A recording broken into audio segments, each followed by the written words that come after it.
What's up, YouTube? It's Nick with Christian Reefing, back to you with another reefing video where I do my best to help you keep those tanks teeming with living creatures.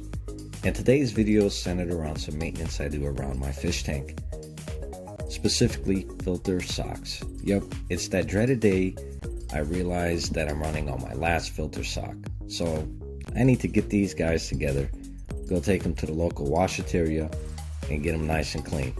And hey guys, look, I understand that this is probably not the most entertaining video you'll ever watch on YouTube, but it sure will help me a lot if you click that subscribe button, hit the notification bell to be reminded of when I upload some new videos. You never know, I might actually produce something in the future that's entertaining.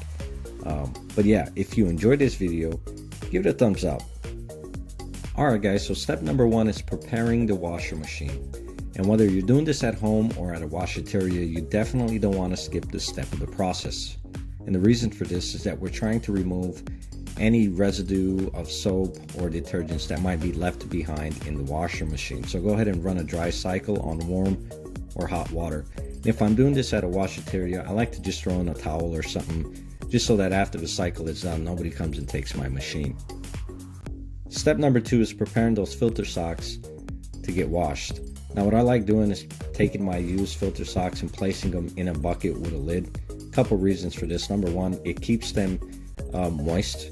Last thing I want to do is try to work with, stiff and crispy filter socks. Believe it or not, it can be kind of hard to flip these guys inside out.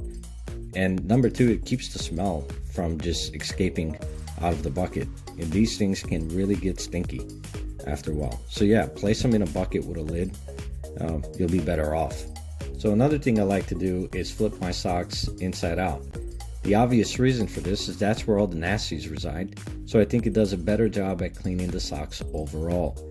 The second reason I like to do this is that oftentimes before I change my filter socks, I like to gravel vac my sand bed, so it's not a surprise when I find a whole bunch of sand in my filter socks. I just want to go ahead and remove any of that before going ahead and place them into the washer machine. After that, I like to go ahead and just give my filter socks a quick rinse, just kind of take off any sand or any kind of nasties off. Try to make it as easy as possible on the washer machine.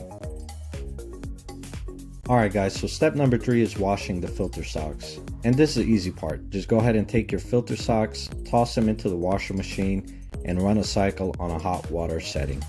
And at this point, you can choose to pour in some bleach or some Clorox to get those filter socks nice and white. I personally don't. To me, it's just a cause of concern. But if you're going to use any kind of bleach or Clorox, a half capful should be more than enough.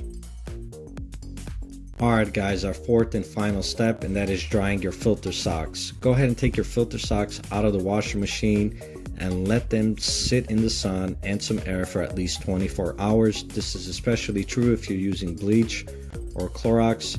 You definitely want to leave them out in the sun and some air for at least 24 hours before reusing those filter socks. Alright guys, well that does it for today's video, and I really do appreciate you guys tagging along with me. I hope you enjoyed the video. If you did, let me know that by dropping a thumbs up or thumbs down. Either way, that's okay. Also, subscribe. It's free. You'll be helping me a whole lot. It really helps in supporting this channel. Click that notification bell. Be reminded of any future videos I may do. Again, I understand this is not the most interesting video you'll ever watch, but I know that when I first started reefing, I didn't know how to clean my filter socks, and I went to YouTube and I saw some videos and it helped me out tremendously. So until next time guys, be blessed, happy reef keeping, and also may your tanks teem with living creatures. Peace.